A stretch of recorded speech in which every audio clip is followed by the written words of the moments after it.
வணக்கம். இன்னைக்கு நாம ஒரு ரொம்பவே சுவாரஸ்யமான விஷயத்த பத்தி பார்க்க போறோம். ஒரு செல்ல கற்பனை பண்ணி பாருங்க. அதுக்கு ஒரு சுவர் மட்டும் இல்லாம ஒரு புத்திசாலித்தனமான உயிருள்ள ஒரு அமைப்பு இருந்தா எப்படி இருக்கும்? அதான் செல் படலம், அதாவது செல் மெம்பரேன். இது எப்படி ஒரு செல்லோட பாதுகாவலனாவும் அதே சமயம் அதோட மூளையாவும் வேலை செய்யுதுன்னு நாம ஆழமா பார்க்கலாம் வாங்க. இதுதான் நம்ம முழு விளக்கத்தோட முக்கியமான கேள்வி. யோசிச்சு பாருங்க, ஒரு செல் தன்னை வெளி உலகத்துல இருந்து பாதுகாத்துக்கணும். ஆனா அதே நேரத்துல அதுக்கு தேவையான சாப்பாட்டை உள்ள கொண்டு வரணும், தேவையில்லாத கழிவுகளை வெளியே அனுப்பணும். இந்த ரெண்டு வேலையையும் ஒரே நேரத்துல அது எப்படி செய்யுது? பாத்தீங்கன்னா, ஒரு செல்லோட வாழ்க்கையே ஒரு நுட்பமான சமநிலையில தான் இருக்கு. ஒரு பக்கம் ஆபத்துல இருந்து தன்னை காப்பாத்திக்கணும், இன்னொரு பக்கம் அத்தியாவசியமான பொருட்களை பரிமாறிக்கணும். இந்த முக்கியமான வேலையை தான் நம்ம செல் படலம் கச்சிதமா செய்யுது. அப்போ செல்லோட அந்த பெரிய பிரச்சனைக்கே ஒரு அருமையான தீர்வு இதுதாங்க, செல் படலம். இது சும்மா ஒரு சுவர் கிடையாது. இது ஒரு ஸ்மார்ட்டான செக்யூரிட்டி கார்டு மாதிரி. எது உள்ள வரலாம், எது வரக்கூடாதுன்னு கரெக்டா தீர்மானிக்கும். சரி, இந்த திறமையான கோட்டைக்குள்ள அப்படி என்னதான் இருக்கு? வாங்க, அத பாய்ம மொசைக் மாதிரி அப்படிங்கிற ஒரு மாடல் மூலமா புரிஞ்சுக்கலாம். இந்த படலத்தோட அடிப்படை அமைப்பே ஒரு சாண்ட்விச் மாதிரி தாங்க. தண்ணிய விரும்புற தலைப்பகுதி வெளியேயும் தண்ணிய வெறுக்கிற வால்பகுதி உள்ளேயும் இருக்கும். இப்படி இருக்கிறதால தண்ணியில கரையிற பொருட்கள் அவ்வளோ சுலபமா உள்ள போக முடியாது. இதுதான் செல் படலத்தோட முதல் பாதுகாப்பு அரண். இதுல பாய்மம் அப்படிங்கிற வார்த்தை ரொம்ப முக்கியம். அதாவது இந்த சுவர் கல்லு மாதிரி கெட்டியா இல்லாம ஒரு திரவம் மாதிரி எப்பவும் அசைஞ்சிட்டே இருக்கும். மொசைக் அப்படிங்கிறது அதுல பலவிதமான மூலக்கூறுகள் ஒன்னா சேர்ந்து ஒரு கலவையா இருக்கிறத குறிக்குது.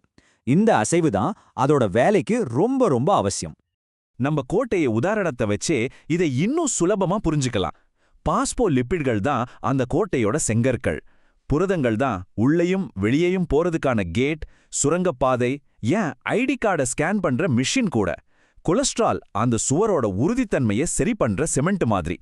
கார்போஹைட்ரேட்டுகள் தான் மத்த செல்களோட பேசுறதுக்கான அடையாள அட்டை. இப்போ பொருட்கள்லாம் எப்படி இந்த பார்டரை தாண்டி போகுதுன்னு பார்க்கலாம். முதல் வழி ரொம்பவே ஈஸி. இதுக்கு செல்லுக்கு எந்த ஒரு எனர்ஜியும் செலவாகாது. அதனால இத பாசிவ் டிரான்ஸ்போர்ட் அப்படின்னு சொல்றோம். இதுலயே 3 வகை இருக்கு. ஆக்சிஜன் மாதிரி ரொம்ப சின்ன மூலக்கூறுகள் யாருடைய உதவியும் இல்லாம நேரடியா உள்ள போயிடும். குளுக்கோஸ் மாதிரி கொஞ்சம் பெரிய மூலக்கூறுகளுக்கு சில ஸ்பெஷல் புரோட்டீன் கதவுகள் தேவைப்படும். தண்ணி மட்டும் போறதுக்குன்னு ஒரு தனி வழிமுறை இருக்கு. அதுக்கு பேர் தான் சவ்வோடு பரவல். இந்த எல்லா முறைகளுக்கும் பொதுவான ஒரே விஷயம் என்னன்னா, இதுக்கு செல்லுக்கு எனர்ஜி செலவே கிடையாது. பொருட்கள் இயற்கையாவே அடர்த்தி அதிகமா இருக்கிற இடத்துல இருந்து குறைவா இருக்கிற இடத்துக்கு நகர்ந்து போயிடும். ஆனா இப்போ ஒரு சிக்கல் வருது.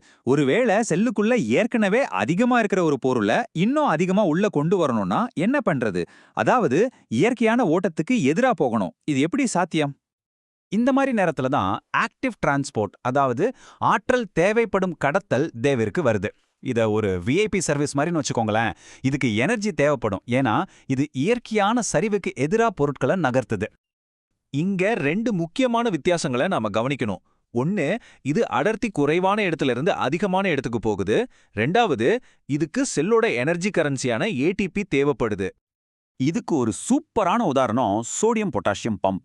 இது ஒரு அற்புதமான மிஷின் மாதிரி வேலை செய்யும்.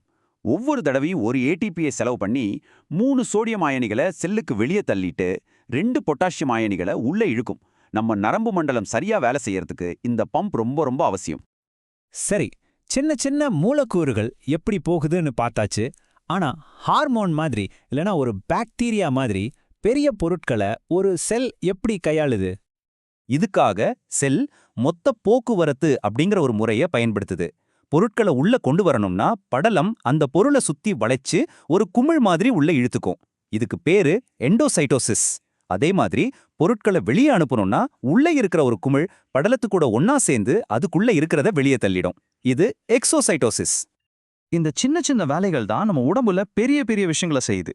நம்ம சாப்பிட்ட சாப்பாடு செரிக்கிறதுல இருந்து நம்ம நரம்புகள் சிக்னல் அனுப்புறது வரைக்கும் இந்த மொத்த போக்குவரத்து ரொம்ப முக்கியமான பங்கு வகிக்குது.